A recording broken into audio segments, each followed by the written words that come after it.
राष्ट्रिय सभाबाट नीति तथा कार्यक्रम बहुमतले पारित। बोआ फोरममा नजाने निर्णय नेपालले नगरेको प्रधानमन्त्री प्रचण्डको भनाई।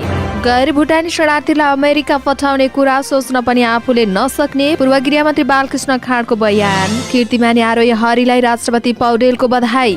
नक्कली शरणार्थी प्रकरणमा पक्राउ परेका 16 जनालाई थप 2 दिन हिरासतमा राख्न अनुमति। मिठो कुरा गर्ने तर बिर्सिहाल्ने काम नगर्न प्रधानमन्त्रीलाई शङ्कर पोखरेलको सुझाव। बजेटमा हातमा हाम्रा बा ठिक र तपाईँका दाइ बेठिक भनेर झगडा गर्नुबाहेक अरू केही पनि नभएको हरि ढकालको भनाई। छोरा पक्राउ परेपछि मन बिग्रिएकाले सम्पर्कविहीन भएको टोप बहादुर रायमाझीको बयान। सूचनाका लागि गृहसँग सम्पर्क गरेको तत्कालीन गृह सचिव टेकनारायण पाण्डेको बयान। रवि लामिछाने विरुद्धको रिट दर्ता गर्न सर्वोच्च अदालतको आदेश। मिटर ब्याज धन्दामा वडा अध्यक्ष पनि 249 वटा उजुरी। काठमाडौँमा खुला स्थानमा आगो बाल्नेलाई महानगरपालिकाले तिरायो 5000 जरिवाना। चलचित्र नाङ्गो गाउँमा दयाहाङको नेता अवतार सकियो छायाङ्कन। बालकृष्ण खाँडबारे धेरै चिन्ता नलिन भेट्न आएकालाई सभापति शेरबहादुर देउवाको आग्रह। लिम्पिया धुरा लिपुलेक र कालापानी नेपाली भूमि हो भन्नेमा सरकार स्पष्ट रहेको प्रधानमन्त्री प्रचण्डको दावी। प्रदेश सरकारलाई स्रोत परिचालनमा विशेष अधिकार दिन माग गर्दै अर्थमन्त्रीलाई सुदूरपश्चिम प्रदेशको ज्ञापन पत्र। दक्षिणपन्थी र सांगठनिक अराजकतालाई परास्त गर्न एमाले अध्यक्ष केपी शर्मा ओलीको आग्रह। वनबाट प्राप्त हुने लाभको सदुपयोग गरी रोजगार वृद्धि गर्न सरकार लागेको प्रधानमन्त्री प्रचण्डको भनाई। नीति तथा कार्यक्रम संघीयता विरोधी रहेको डाक्टर चन्द्रकान्त राउत सीके राउतको भनाई। संघीय सरकारले प्रदेश सरकारलाई भिक्षुको जस्तो व्यवहार गरेको मुख्यमन्त्री शाहको दावी। प्रचण्ड क्याबिनेटले पाए पूर्णता, वन मन्त्रीमा वीरेन्द्र महतो चयन। नीति तथा कार्यक्रम परम्परा धान्न ल्याइएको दस्तावेज रहेको श्रेणी महग्लेको भनाई। दुवै खुट्टागोमा एका बुढा मगरलाई विमानस्थलमा सरकारद्वारा भव्य स्वागत। सबियु कोषमा पैसा हिनामिना गरेको भन्दै महाराजगञ्ज नर्सिङ क्याम्पस विरुद्ध अख्तियारमा उजुरी। प्रधानमन्त्री प्रचण्डले नागरिकता विधेयक बारेमा गोलम टोल नीति लिएको आरोप। बझाङमा अमेरिकी सेनाले सैनिक क्याम्प खडा गरेको भनी भ्रम फैलाइएको सांसद भानुभक्त जोशीको भनाई। काठमाडौँ महानगरले हटायो सिंहदरबार अगाडिका अवैध संरचना। बजेट पूर्वको छलफल कर्मकाण्डी मात्रै रहेको राष्ट्रिय सभा अध्यक्ष गणेश सिन्हाको दावी। पार्टी अध्यक्ष केपी शर्मा ओलीलाई आलोचना गरेकोमा सांसद गोकुल बास्कोटाद्वारा रोस्ट प्रकट। कामको सुनिश्चितता र कार्यभार कम गर्न माग गर्दै माइती घरमा नर्सको धरना। पोखरामा बोलाइएको मुख्यमन्त्रीको भेला स्थगित। कामेरिता शेर्पा 28औं पटक सगरमाथाको चौचुरोमा। फिलिपिन्समा लोकेसन खोज्दै प्रदीप खड्का सहित क्यामिनो टिम। र क्रिकेट विश्वकप छनौटमा नेपाल वेस्ट इन्डिज र जिम्बाब्वेको समूहमा। नमस्कार, अनलाइन समाचारमा यहाँलाई हार्दिक स्वागत छ। आज मिति 2080 साल जेठ महिनाको 10 गते बुधबार। आज पनि हामी उपस्थित भइसकेका छौँ देशभरका के भयो सम्पूर्ण जानकारी लिएर। हाम्रो भिडियोलाई अन्तिमसम्म हेर्नुहोला अनि कस्तो लाग्छ त्यस्तै सल्लाह सुझाव अनि प्रतिक्रिया तल कमेन्ट बक्समा कमेन्ट गर्न सक्नुहुनेछ। अब समाचार विस्तारमा।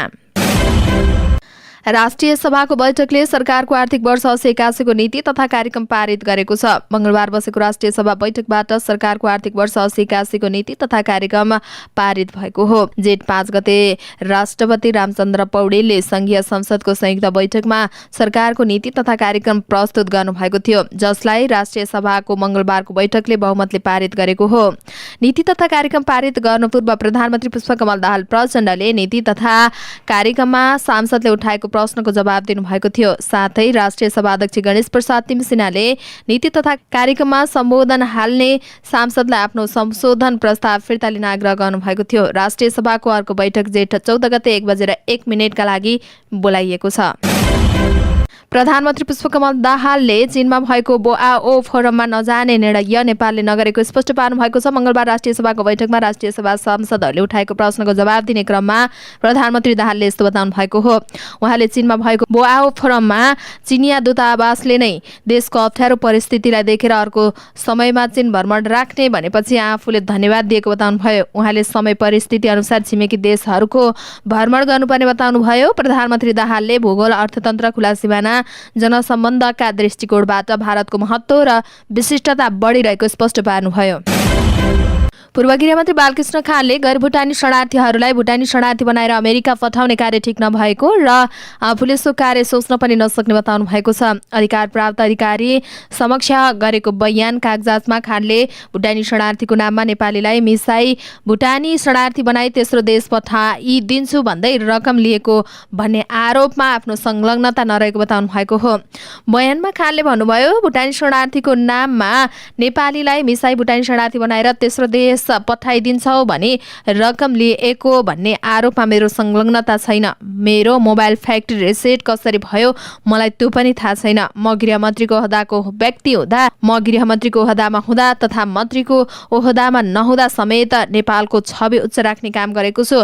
कोभिडको समयमा भुटानी शरणार्थी तथा तिब्बतियन शरणार्थीलाई समेत भ्याक्सिन लगाउन नेपाली नागरिकता हुनुपर्ने अवस्थामा समेत मैले पहल गरी निजलाई भ्याक्सिन लगाउने कार्य गरेको हुँ, जसको अन्तर्राष्ट्रिय समुदायले समेत प्रशंसा गरेको थिए। गैर भुटानी शरणार्थीलाई भुटानी शरणार्थी बनाएर अमेरिका पठाउने कार्य ठिक होइन, मैले सो कार्य सोच्न पनि सक्दिन। बालकृष्ण खाँडको बयानमा उक्त कुरा उल्लेख छ। राष्ट्रपति रामचन्द्र पौडेलले कृत्रिम खुट्टाको सहायताबाट विश्वको सर्वोच्च शिखर सगरमाथाको सफल आरोहण गरेका हरिबुढा मगरलाई बधाई दिनुभएको छ। राष्ट्रपति पौडेलको बधाई सन्देशमा राष्ट्रपतिका प्रेस सल्लाहकार किरण पोखरेल र राष्ट्रपतिका सुपुत्री अवज्ञा पौडेलले सोमबार आयोजित कार्यक्रममा बुढा मगरलाई हस्तान्तरण गर्नुभएको हो। ब्रिटिस गोर्खा सेनामा कार्यरत रहँदा युद्ध मैदानमा दुवै खुट्टा गुमाएपछि पनि कृत्रिम खुट्टाको सहायताबाट सगरमाथा आरोहणमा बुढा मगरले राखेको विश्व कीर्तिमानी लगन, साहस र गौरवको प्रतीकको रूपमा सबैको लागि सदैव प्रेरणाको विषय बन्ने भन्दै आफूलाई विषय हुनेछ भन्ने आफूलाई विश्वास लागेको राष्ट्रपति पौडेलले बधाई सन्देशमा उल्लेख गर्नुभएको छ। नक्कली भुटानी शरणार्थी प्रकरणमा पक्राउ परेका 16 जनालाई थप 2 दिन हिरासतमा राख्न जिल्ला अदालत काठमाडौँले अनुमति दिएको छ। प्रहरीले यसअगाडि लिएको म्याद सकिएसँगै मंगलबार जिल्ला अदालतमा उपस्थित गराएको थियो, जस अनुसार अदालतले जिल्ला प्रहरी परिसर काठमाडौँलाई उनीहरूलाई थप 2 हिरासतमा राख्न अनुमति दिएको हो। नक्कली शरणार्थी प्रकरणमा पूर्व उप प्रधानमन्त्री टोपबहादुर रायमाझी, पूर्व गृहमन्त्री बालकृष्ण खाँड लगायतका 16 जना प्रहरीको हिरासतमा छन्। प्रहरीले शरणार्थी प्रकरणको अनुसन्धान प्रतिवेदन सरकारी वकिल कार्यालयमा बुझाइसकेको छ। सरकारी वकिलको कार्यालयले प्रतिवेदन अध्ययन सकेर अदालतमा मुद्दा दायर गर्नेछ। प्रमुख प्रतिपक्षी दल नेकपा एमालेका महासचिव शंकर पोखरेलले प्रधानमन्त्री पुष्पकमल दाहाल प्रचण्डलाई आफैले गरेको प्रतिबद्धताबाट भाग्ने गरेको आरोप लगाउनु भएको छ। प्रधानमन्त्री दाहाललाई जहाँ गए पनि मिठो कुरा गर्ने तर वृषि हाल्ने काम नगर्न महासचिव पोखरेलले सुझाव दिनुभएको हो। मंगलबारबाट काठमाडौँमा सुरु भएको सामुदायिक वन उपभोक्ता महासंघको 7औं राष्ट्रिय महाधिवेशनमा बोल्दै उहाँले सामुदायिक वनको क्षेत्रमा सरकारले गर्ने रचनात्मक काममा आफ्नो पार्टीको पुरै साथ रहने प्रतिबद्धता व्यक्त गर्नुभयो। महासचिव पोखरेलले वन क्षेत्रलाई सरकारले मुलुकमा विद्यमान गरिबमाथि विजय हासिल गर्ने माध्यमको रूपमा लिएर अगाडि बढ्नुपर्ने आवश्यकता पनि औल्याउनुभयो। उहाँले वन संरक्षणको नाममा स्थानीय समुदायलाई विस्थापित गर्ने खालको नीति खारेज गर्न पनि सरकारलाई सचेत गराउनुभयो। राष्ट्रिय स्वतन्त्र पार्टीका रासपा सांसद हरि ढकालले सरकारले प्रस्तुत गरेको नीति तथा कार्यक्रम अघिल्लो सरकारहरूले बनाएको कार्यक्रमको निरन्तरता कपी पेस्ट रहेको दावी गर्नुभएको छ। सरकारको नीति तथा कार्यक्रम पुराण लगाए जस्तो हरेक वर्ष उस्तै प्रकारको आउने गरेको भन्दै आफूले भनेको तथ्यमा विश्वास नलागे 2048 सालको असार 17 गते भएको नीति तथा कार्यक्रम हेर्नका लागि आग्रह गर्नुभयो। उहाँले संसदमा प्रस्तुत हुने बजेट अधिवेशन धार्मिक महात्मा जस्तै चल्ने र जेठ 15 गते साङ्गे हुने भन्दै कटाक्ष पनि गर्नुभयो। मन्त्रीहरूले आफ्नो क्षेत्रको बजेट पार्नका लागि रस्साकसी, संसदहरू कसरी मन्त्रीको नजिक हुन पाइन्छ भनेर र बजेट कसरी लैजान पाइन्छ भनेर रस्साकसीमा लाग्नुपर्ने बताउनुभयो। मन्त्री र सांसदको नजिक रहेका बिचौलियाले पनि आफ्नो नीति कसरी छिराउन सकिन्छ भनेर रस्साकसी बाहेक केही पनि नहुने उल्लेख गर्नुभयो। पूर्व उप प्रधान तथा एमाले सांसद टोपबहादुर रायमाझीले छोरा पक्राउ परेपछि मन बिग्रेकाले केही समय सम्पर्कविहीन भएको बयान प्रहरीलाई दिनुभएको छ। नक्कली भुटानी शरणार्थी बनाएर ठगेको प्रकरणमा अनुसन्धान गर्नका लागि प्रहरीले उहाँका छोरा सन्दीप रायमाझीलाई वैशाख 20 गते बुटोलबाट पक्राउ गरेको थियो। त्यसपछि आफूलाई पनि पक्रेर हत्कडी लगाउँछ भन्ने डरले लुकेको बयान उहाँले अधिकार प्राप्त अधिकारी समक्ष उल्लेख गर्नुभएको छ। आफू प्रहरीको सम्पर्कमा आउने तयारी गर्दा गर्दै प्रहरीले समातेको पनि उहाँले बताउनुभयो। मेरो छोरा पक्राउ परी हत्कडी लगाएको खबर सुनेपछि आफूलाई पनि पक्राउ गरी हत्कडी लगाइन्छ कि भन्ने लागेकाले मन बिग्रेको हुँदा केही अवधि सम्पर्कविहीन भएको थिए उहाँले भन्नुभएको छ। सोही क्रममा प्रहरीले खोजतलास गर्ने क्रममा पक्राउ परेको हो, कदम रोकिएको मात्रै हो, आफै सम्पर्कमा आउने क्रममा थिए। उहाँलाई प्रहरीले वैशाख 31 गते काठमाडौँको बुढा नीलकण्ठबाट पक्राउ गरेको थियो। आफूले भुटानी शरणार्थीको दीर्घकालीन समस्याको समाधान होस् भन्ने धारणा राख्दै आएको तर गैर भुटानीलाई शरणार्थी बनाएर अमेरिका पठाउने कार्य नगरेको पनि बयान दिनुभएको छ। नक्कली शरणार्थी प्रकरणमा मुछिएका तत्कालीन गृह सचिव टेकनारायण पाण्डेले अनुसन्धान प्रायोजनका क्रममा सूचना सङ्कलन एवं विश्लेषणका लागि आफूले शरणार्थी प्रकरणका गृहीसँग सम्पर्क गरेको दावी गर्नुभएको छ। पक्राउ परेपछि प्रहरीसँगको बयानका क्रममा उहाँले सूचना सङ्कलनका लागि विवादास्पद व्यक्तिसँग सम्पर्क गरेको र भुटानी शरणार्थीको प्रक्रिया टुङ्गाउनका लागि त्यसको उपयोग गरिएको दावी समेत गर्नुभएको छ। सम्पर्कमा आउने मध्ये अनुसन्धान प्रायोजनका लागि आवश्यक ठानिएका व्यक्तिहरूसँग सूचना सङ्कलन गर्न, सूचनाको विश्लेषण गर्न एवं आवश्यक निर्णय गर्न सूचनाको उपयोग गर्न सक्छ। पाण्डेको बयानलाई उद्धृत गर्दै प्रहरी उच्च स्रोतले बताएको छ, यो सूचना भुटानी शरणार्थीको विषयलाई लिएर एउटा टुङ्गोमा पुर्याउने निर्णय प्रयोगका लागि उपयोग गरिनेछ। उहाँलाई प्रहरीले किन बारम्बार बिचौलियासँग सम्पर्क गरेको भनी सोधेको थियो। आफ्नै कार्यालयका भुटानी शरणार्थीको नाममा नेपालीलाई विदेश पठाउने चलखेल रोकिएको भन्दै सचिव पाण्डेले शरणार्थीको नाममा उठाएको पैसा फिर्ता गर्नु परेपछि बिचौलियाहरूले प्रतिशोधको रूपमा आफ्नो नाम मुछेको दावी गर्नुभएको छ। नक्कली भुटानी शरणार्थी बनाएर अमेरिका पठाउने गृहसँग सम्पर्क गरेको विषय पटक पटक स्वीकार्दै उहाँले गृह मन्त्रालय राजनीतिक प्रकृतिको र जनसम्पर्क हुने भएकाले पनि विभिन्न व्यक्तिहरूसँगको सम्पर्कमा अन्यथा लिन नहुने बयान व्यक्त गर्नुभएको छ। सर्वोच्च अदालतले राष्ट्रिय स्वतन्त्र पार्टी रासपाका सभापति रवि लामिछाने विरुद्धको रिट दर्ता गर्न आदेश दिएको छ। आफ्नै प्रशासनले गरेको दरपिट गर्ने निर्णय बदर गर्दै मंगलबार सर्वोच्च अदालतका न्यायाधीश तिलप्रसाद श्रेष्ठले एकल इजलासबाट लामिछाने विरुद्धको रिट दर्ता गर्न आदेश दिनुभएको हो। वैशाख 28 गते दिएको रिट निवेदनलाई 28 वैशाखमा सर्वोच्च अदालत प्रशासनले दरपिट गरेको थियो। तर प्रशासनको निर्णय विरुद्ध 2 जेठमा युवराज पौडेल सफलले दिएको निवेदन उप सुनाई गर्दै मंगलबार सर्वोच्च अदालतले लामिछाने विरुद्धको रिट दर्ता गरी अगाडि बढाउन आदेश दिएको हो। जिल्ला प्रशासन कार्यालय सुनसरीमा मिटरबाजी विरुद्ध 249 जनामा उजुरी दर्ता गरिएका छन्। सरकारले मिटरबाजी विरुद्ध उजुरी दिन आह्वान गरेसँगै 249 जनाले उजुरी दिएको प्रमुख जिल्लाधिकारी होमकला पाण्डेले जानकारी दिनुभयो। वैशाख 17 गतेबाट उजुरी आह्वान गरिएकोमा जेठ 8 गतेसम्म 249 मिटरबाजी पीडितले उजुरी दिएको उहाँको भनाइ थियो। प्रशासनले जारी गरेको सूचनामा मिटरबाजीले गरेको ठगी र शोषण विरुद्ध सम्भव भएसम्म आफ्नो बढी तथ्य प्रमाण सहितको उजुरी दर्ता गर्न भनिएकोमा समय अवधिभित्र 249 जनाको उजुरी दर्ता भएको प्रमुख जिल्लाधिकारी पाण्डेले जानकारी दिनुभएको हो। सूचना जारी भएपछि मिटरबाजको धन्दा सञ्चालन गर्ने गृह व्यक्ति र संस्थाबाट पीडित भएको भन्दै सर्वसाधारणबाट 249 जना विरुद्ध उजुरी परेको र 2 जना प्रतिनिधि पनि रहेको जनाइएको छ।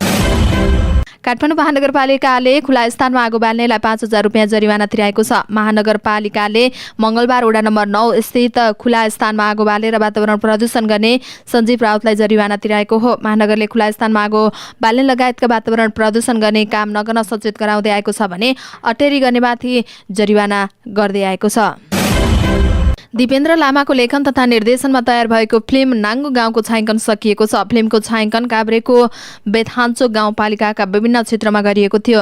निर्देशक लामाले 33 दिनको फिल्मको छायाङ्कन सकिएको र अब पोस्टपोन्डमा लाग्ने बताउनुभयो। मनिषमा फिल्मको ब्यानरमा निर्माण भएको फिल्ममा दयाङ राई, मिरुना मगर, कर्मा साम्राज्ञी शाह, त्यस्तै गरी शिशिर बङ्देल, बुद्धि तामाङ, रविन्द्र झा, विशाल पहाडी, अङ्कित खड्का, राजु थापा, कमलमणि नेपाल, पुष्कर गुरुङ, घनु भाइ जोशी, निमा पाण्डे लगायतका कलाकारको अभिनय रहेको छ। छायाङ्कन सकिएसँगै निर्माण पक्षले अभिनेता दयाङ राईको तस्बिर समेत सार्वजनिक गरेको छ, जहाँ दयाङको नेता अवतरण देख्न सकिन्छ। नेपाली कांग्रेसका सभापति शेरबहादुर देउवाले पूर्व गृहमन्त्री बालकृष्ण खाँड पैसामा बेग्ने व्यक्ति नभएको बताउनु भएको छ। मंगलबार आफूलाई भेट्न आएका कांग्रेस नेता कार्यकर्ताको एक टोलीलाई सभापति देउवाले खाँडको विषयमा चिन्ता नगर्न सुझाव दिनुभएको हो। तपाईहरू धेरै चिन्ता नगर्नुस्, मिडियाले दोषी बनाएर हुँदैन, पुलिसले मात्रै दोषी बनाएर हुँदैन। देउवा निवासबाट फर्केका एक नेताले उनको भनाइलाई उद्धृत गर्दै भने बिना प्रमाण दोषी बनाउन कहाँ पाइन्छ र। नेपालीलाई भुटानी शरणार्थी बनाएर अमेरिका पठाउने ठगी प्रकरणमा पक्राउ परेका खाँड विरुद्ध जिल्ला प्रहरी कार्यालय काठमाडौँले संगठित ठगी राज्य विरुद्धको कसुर अभियोग लगाउन सरकारी वकिल कार्यालयलाई राय दिएको छ। तर देउवाले उक्त प्रमाणमा खाँड संलग्न भएको विषयमा बारेमा आफूलाई विश्वास नभएको बताउनु भएको थियो। देउबाले आफूलाई भेट्न आएकाहरूलाई भन्नुभएको छ, खाँडजी पैसामा बिक्ने खालको मान्छे होइन, उहाँ राष्ट्र र राष्ट्रियताप्रति एकदमै प्रतिबद्ध मान्छे हो। खाँडसँग आफ्नो लामो सङ्गत भएको र पैसामा बिक्ने व्यक्तिका रूपमा कहिल्यै पनि नपाएको देउबाको भनाइ छ। प्रधानमन्त्री पुष्पकमल दाहाल प्रचण्डले दार्चुला, लिम्पियाधुरा, लिपुलेक र कालापानी नेपाली भूमि हाम्रो हो भन्नेमा सरकार स्पष्ट रहेको बताउनु भएको छ। मंगलबार राष्ट्रिय सभाको बैठक नीति तथा कार्यक्रममाथि उठेको प्रश्नको जवाब दिँदै उहाँले थाती रहेको सीमा समस्या, ऐतिहासिक सन्धि नक्सा र तथ्य प्रमाणका आधारमा कूटनैतिक माध्यमबाट समस्या समाधान गर्ने बताउनुभयो। लिम्पियाधुरा, लिपुलेक र कालापानी नेपाली भूमि हो भन्ने कुरामा सरकारले बडो प्रष्ट छ। थाती रहेको सीमा सम्बन्धी विषयलाई ऐतिहासिक सन्धि नक्सा तथा प्रमाणका आधारमा कूटनैतिक पहलबाट समाधान गर्न दृढ र प्रतिबद्ध रहेको जानकारी पनि माननीय सदस्यलाई गराउन चाहन्छु, उहाँको भनाइ छ। प्रधानमन्त्री प्रचण्डले राष्ट्रिय हितलाई सर्वोपरि राखी सार्वभौम सत्ता, समानता, पारस्परिक लाभ र सम्मानका आधारमा छिमेकी लगायत मित्र राष्ट्रको सम्बन्ध थप प्रगाढ बनाउन पनि आवश्यक रहेको बताउनुभयो। सुदूरपश्चिम प्रदेश सरकारले संघीय अर्थमन्त्री डाक्टर प्रकाश शरण महतलाई प्रदेश सरकारलाई स्रोत परिचालनको विशेष अधिकार दिन माग गर्दै ज्ञापन पत्र बुझाएको छ। मंगलबार सुदूरपश्चिम प्रदेश मुख्यमन्त्रीको नेतृत्वमा आएको टोलीले अर्थमन्त्री महतलाई प्रदेश सरकारलाई स्रोत परिचालनमा विशेष अधिकार दिन माग गर्दै ज्ञापन पत्र बुझाएको हो। ज्ञापन पत्र बुझाउन सुदूरपश्चिम प्रदेशका मुख्यमन्त्री कमल बहादुर शाह, सभामुख, प्रमुख प्रतिपक्षी दलका नेता तथा प्रदेश सरकारका मन्त्रीको सहभागिता रहेको थियो। अर्थमन्त्रीलाई ज्ञापन पत्र बुझाए पश्चात सञ्चारकर्मीलाई प्रतिक्रिया दिँदै सुदूरपश्चिम प्रदेश आर्थिक मामिला मन्त्री नरेश कुमार शाहीले संघीय सरकारसँग स्रोत परिचालन विशेष अधिकार प्रदेश सरकारलाई दिन माग गरेको बताउनु भएको हो।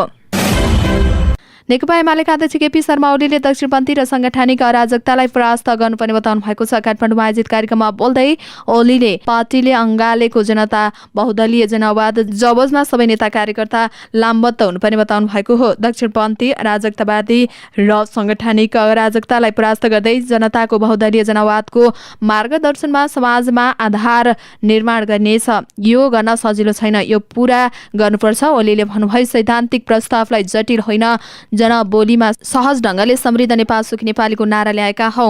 यो देश बनाउने गन्तव्य हो।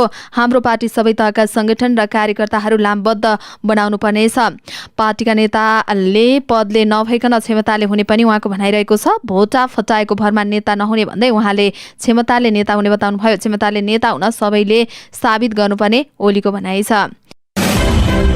प्रधानमन्त्री पुष्पकमल दाहाल प्रचण्डले सामुदायिक वनप्रति प्राप्त हुने लाभको सदुपयोग गरी समुदायको आय आर्जन र रोजगारी वृद्धि गर्न सरकार लागि परेको बताउनु भएको छ। प्रधानमन्त्री दाहालले वन क्षेत्रको पुनर्संरचना गरी स्थानीय, प्रादेशिक तथा संघीय सरकारको अधिकार तथा भूमिको स्पष्ट व्यवस्था गर्ने गरी नीति तथा कानुनी व्यवस्था गर्ने काममा सरकार अगाडि बढ्ने प्रतिबद्धता व्यक्त गर्नुभएको हो। काठमाडौँमा मंगलबारबाट सुरु भएको सामुदायिक वन उपभोक्ता महासंघको 7औं राष्ट्रिय महाधिवेशनको उद्घाटन कार्यक्रममा बोल्दै उहाँले मानव र वन्यजन्तुको अन्तर्द्वन्द व्यवस्थापनका लागि पनि सरकारको ध्यान आकर्षण गराइएको बताउनुभयो। प्रधानमन्त्री दाहालले स्थानीय सरकार, प्रदेश सरकार र संघीय सरकारले लिने करलाई एकद्वार प्रणालीबाट सञ्चालन गर्न पनि सरकारले पहल गर्ने आश्वासन दिनुभयो। प्रधानमन्त्री दाहालले भन्नुभयो, मानव र वन्यजन्तुको अन्तर्द्वन्दको व्यवस्थापनमा हाम्रो ध्यान गइरहेको छ, उहाँको भनाइ छ। जनमत पार्टीका अध्यक्ष तथा सांसद डाक्टर चन्द्रकान्त राउत सिकी राउतले सरकारले प्रस्तुत गरेको नीति तथा कार्यक्रमका विरोधमा संघीयता विरोधी भएको बताउनु भएको छ। मंगलबार सरकारको नीति तथा कार्यक्रममाथिको छलफलमा भाग लिँदै अध्यक्ष राउतले सरकारको आर्थिक वर्ष 80-81 को नीति तथा कार्यक्रममा संघीयता विरोधी भएको बताउनुभयो। उहाँले नीति तथा कार्यक्रममा 3 पटक मात्रै संघीयताको उल्लेख गरेको भन्दै असन्तुष्ट व्यक्त गर्नुभयो। उहाँले प्रदेश प्रहरी कर्मचारी समायोजन लगायतका विषयमा संघीयता कार्यान्वयनसँग सम्बन्धित विषयलाई ठोस रूपमा सम्बोधन गर्न पहल गर्नुपर्ने बताउनुभयो। उहाँले 5 लाख रोजगार, प्रत्येक पालिकामा 1-1वटा शीतगृह, कृषि भण्डारण केन्द्र, 1 टोल 1 सामूहिक कृषि उत्पादन नीति, सामूहिक खेती प्रणालीको लक्ष्य सरकारले लिनु भने राम्रो भएको बताउनुभयो।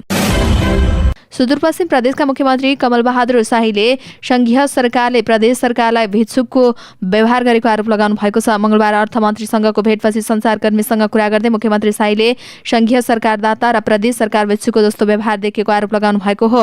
उहाँले संघीय सरकारले प्रदेश सरकारलाई अधिकार दिएको जस्तो गरे पनि ललिपप मात्रै देखाएको भन्दै गुनासो गर्नुभयो। उहाँले प्रदेशमा तहतमा पर्ने राज्य परिचालनदेखि प्राकृतिक स्रोतको परिचालन समेत संघीय सरकारको नियन्त्रणमा रहेको एकाधिकार जन्माएको बताउनु भएको छ। उहाँले प्रदेश सरकारले राजस्व सङ्कलन गरिदिए अनुदान दिन्छौ भन्दै एकाधिकार जमाएको बताउनुभयो। उहाँले प्राकृतिक स्रोत प्रदेशमा तहतमा आए पनि स्वीकार गर्न नसकिएको बताउनुभयो। प्रधानमन्त्री पुष्पकमल दाहाल प्रचण्डले मन्त्री परिषदलाई पूर्णता दिनुभएको छ। मंगलबार जनता समाजवादी पार्टी जसपाका वीरेन्द्र कुमार महतो, वन तथा वातावरण मन्त्री प्रमिला कुमारलाई शिक्षा विज्ञान तथा प्रविधि राज्य मन्त्री बनाउनु भएको हो। जसपाबाट यसअगाडि नै अशोक कुमार राई शिक्षा मन्त्री बनिसक्नु भएको छ। मंगलबार जसपाबाट नै थप एक मन्त्री थपिएपछि प्रचण्ड नेतृत्वको मन्त्री परिषद 25 सदस्य भएको छ। सरकार नेपाली कांग्रेसका एक उपप्रधानमन्त्री सहित 9 मन्त्री, माओवादीका एक उपप्रधानमन्त्री सहित 5 मन्त्री र एक राज्य मन्त्री, एकीकृत समाजवादीका 2 मन्त्री र एक राज्य मन्त्री तथा नागरिक उन्मुक्ति, लोकतान्त्रिक समाजवादी र नेपाल समाजवादी पार्टी एक मन्त्री रहेका छन्।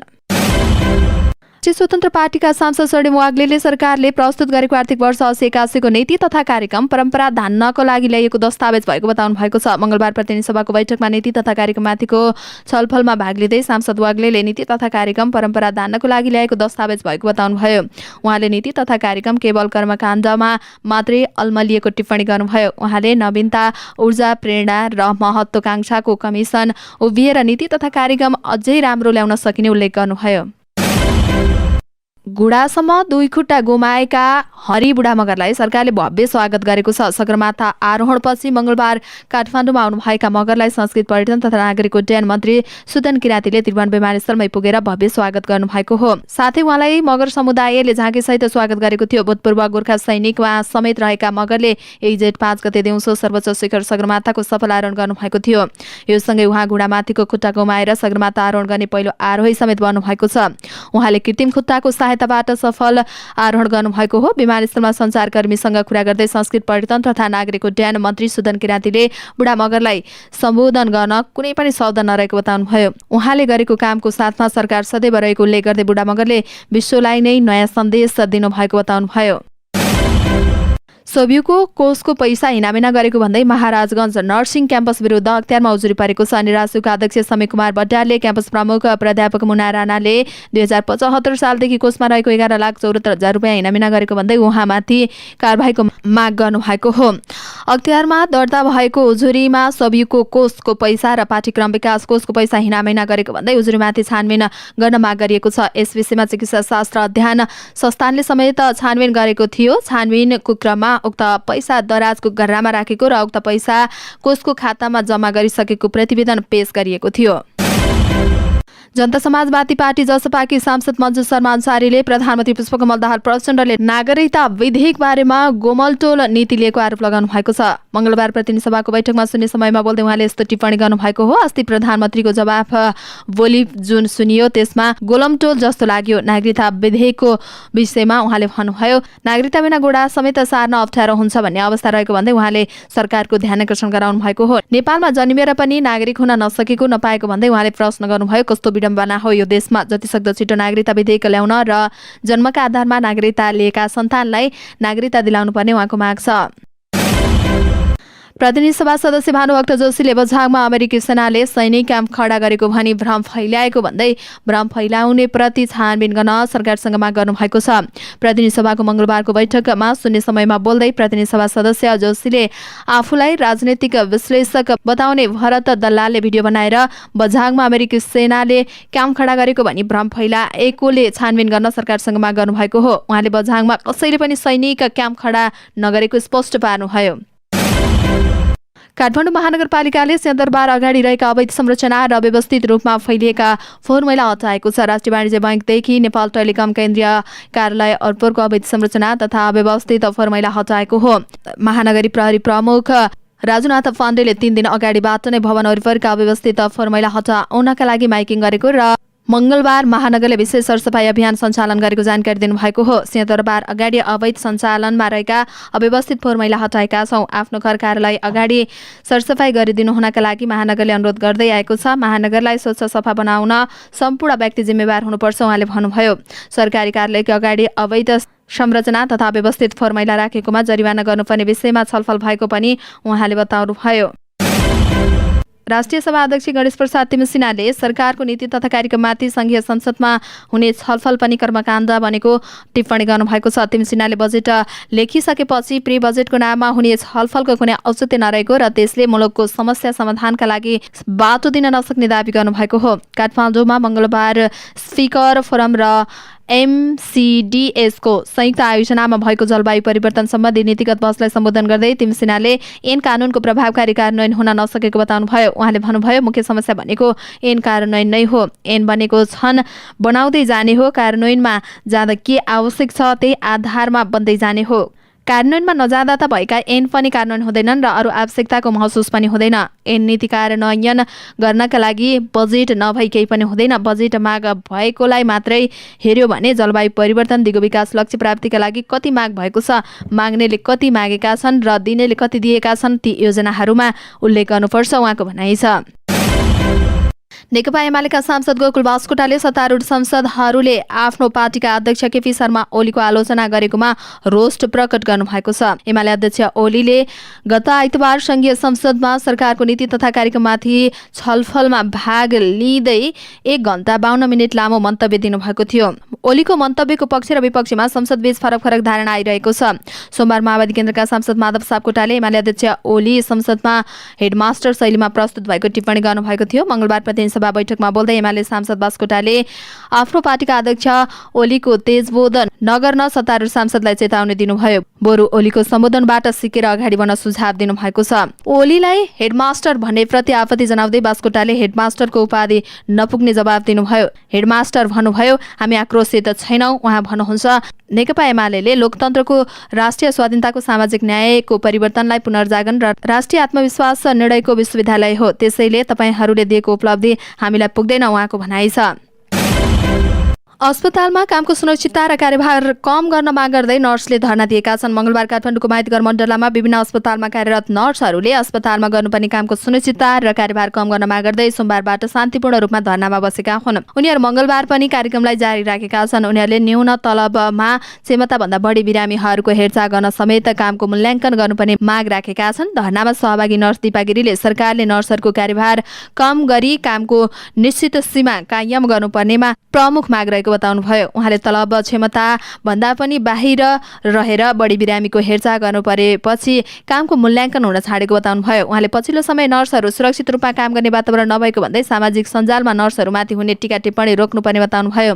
उहाँले नर्स पेसालाई राज्यले अमर्यादित बनाउनबाट रोक्नुपर्ने बताउनुभयो। उहाँले अस्पतालमा 1 जना नर्स बिरामी हेर्ने चाप कम गर्नुपर्ने बताउनुभयो। उहाँले 1 जना नर्सले हेर्ने बिरामीको कार्यभार कम भए मात्रै बिरामीले चाहे जस्तो सेवा पाउने बताउनुभयो। पोखरामा 10 जेठमा आयोजना गरिएको मुख्यमन्त्रीहरूको भेला स्थगित भएको छ। गण्डकी प्रदेश मुख्यमन्त्री सुरेन्द्र पाण्डेको सचिवालयले मंगलबार एक विज्ञप्ति जारी गर्दै मुख्यमन्त्रीहरूको भेला स्थगित भएको जानकारी दिएको हो। यसअगाडि गण्डकी प्रदेशमा मुख्यमन्त्री सुरेन्द्र पाण्डेले अनुभव आदान प्रदान गर्ने भन्दै 10 जेठमा मुख्यमन्त्रीको बैठक बोलाउनु भएको थियो। बैठक स्थगित गर्नुको कारण भने खुलाइएको छैन। कीर्तिमानी आरोही कामिरीता शेर्पाले आफ्नै रेकर्ड तोड्दै 28औं पटक सगरमाथा आरोहण गर्नुभएको छ। उहाँले मंगलबार बिहान 9:23 सगरमाथाको सफल आरोहण गर्नुभएको 7 समिट ट्रेकले जनाएको छ। उहाँले गएको बुधबार बिहान 8:30 बजे सगरमाथाको 27औं पटक सफल आरोहण गर्नुभएको थियो। 2026 सालमा सोलुखुम्बुको थामेमा जन्मनुभएका कामिरीताले यसअगाडि 2079 वैशाख 24 गते सगरमाथाको 26औं पटक आरोहण गर्नुभएको थियो। कामिरीतापछि सर्वाधिक सगरमाथा आरोहण गर्ने दोस्रो व्यक्ति पासाङ दावा शेर्पा हुनुहुन्छ। उहाँ 27औं पटक सगरमाथाको चुचुरोमा पुग्नु भएको छ। पासाङ दावा पादवा शेर्पाले सोमबार 27औं पटक सर्वोच्च शिखर सगरमाथा आरोहण गर्नुभएको थियो। प्रदीप खड्का स्टार क्यामिनोको आधा छायाङ्कन एसिया प्रान्त मुलुक फिलिपिन्समा हुने भएको छ। लोकेसन छायाङ्कनका लागि प्रदीप सहित निर्देशक दीपक ओली र निर्माता यति बेला फिलिपिन्सको जंगल र टापुमा रहेका छन्। मंगलबार फिलिपिन्सबाट प्रदीपले दक्षिण अफ्रिकी मुलुकको जंगल र टापुको चिटिङ छायाङ्कन फिलिपिन्समा हुने बताएका हुन्। खास गरी साउथ अमेरिकी मुलुकको जर्नीमा कथा भएकाले पनि यहाँ सुटिङ गर्ने कुरा छ। सोही सिलसिलामा आकर्षक लोकेसनको खोजी भइरहेको छ, उनको भनाइरहेको छ। दक्षिण अमेरिकामा यो भागको छायाङ्कन गर्न असहज हुने भएपछि फिलिपिन्सलाई रोजेको उनको भनाइरहेको छ। यता गर्दा सबै कास्ट एन्ड क्र्यू पनि आउन सजिलो हुने भएकाले पनि खर्चिलो पनि हुने देखिएन। उस्तै लोकेसन हुँदा हामीलाई सजिलो हुने भयो, प्रदीपको भनाइ छ। यद्यपि फिलिपिन्समा अहिले मनसुन सुरु भइसकेकाले हन्टिङको काम प्रभावित भएको छ। आईसीसी एक दिवसीय विश्वकप क्रिकेटको छनौटमा नेपाल, वेस्ट इन्डिज र जिम्बाब्वे रहेको समूहमा परेको छ। आईसीसीले मंगलबार गरेको ड्र अनुसार Nepal, West Indies, Zimbabwe, Netherlands र अमेरिका समूह एमा परेका हुन्।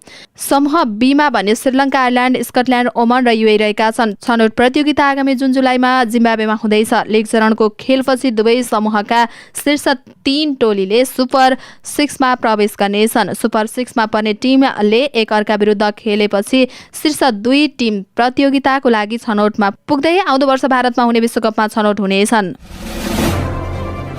हवस् त दर्शक महानुभावहरू, आजका मुख्य समाचारहरू यति नै। हामीले प्रस्तुत गरेका विषयहरूप्रति तपाईँको धारणा के छ तल कमेन्ट बक्समा उल्लेख गर्नुहोला। साथै तपाईँलाई लागेका कुरा कुनै विषय उठाइदिए हुन्थ्यो जस्तो लाग्छ अथवा कुनै पनि विषयमा समाचार दिन छुटाएका छौँ हामीले भने तपाईँ हामीलाई हाम्रो फेसबुक पेजमा गएर मेसेज गर्न सक्नुहुनेछ अथवा तल कमेन्ट बक्समा कमेन्ट पनि गर्न सक्नुहुनेछ।